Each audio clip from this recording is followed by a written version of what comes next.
Nu, vēl viens uzdevums, kurā mēs nostiprināsim, kas ir loceklis un kas ir saskaitāmais. Vēl priekšpēdējo reizi pierakstīšu, tad mums ir A plus B entajā, vienkārši izreikināms, izvirzāms pēc šādas formulas.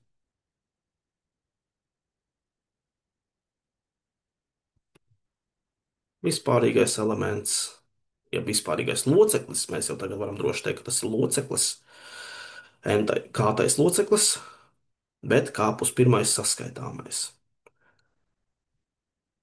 Tā šeit bija nultā pakāpe un tā bija entā. Tātad,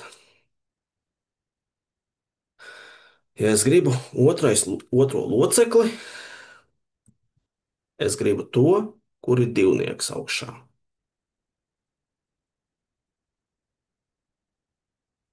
Kvadrāts saka no 5. Šoreiz starpība 8 mīnus 2, tad sestā pakāpe. Un kvadrāts saka no 3 otrajā.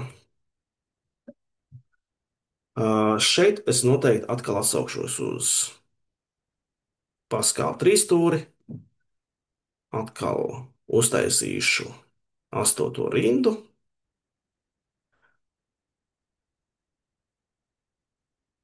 Gudrs skolēns pārvaldes darbā droši vien pierakstīs vienu vienīgu Paskāla trīsstūrus, kur paskatīsies katru reizi, kad vajag. Un tā, jā, cik skatāmies, 8, 7, 21, 28. Tas ir mūsu otrais elements, 28.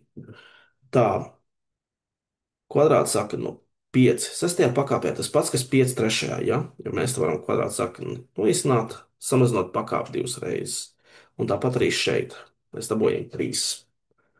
Un es prasu vienkārši kalkulātoram, tas ir 28 reizes 5 kubā, kas ir 125 reizes 3. Un atbilde ir 10,500. Un tagad 5. saskaitāmais.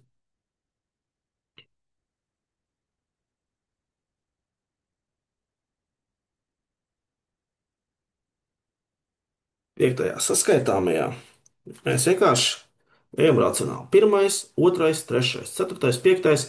Un 5. protams, būs tas, kas sakrīt 4. locekli. Tad C4, 8, kvadrāts sakra no 5 ceturtajā, reizes kvadrāts sakra no 2 ceturtajā.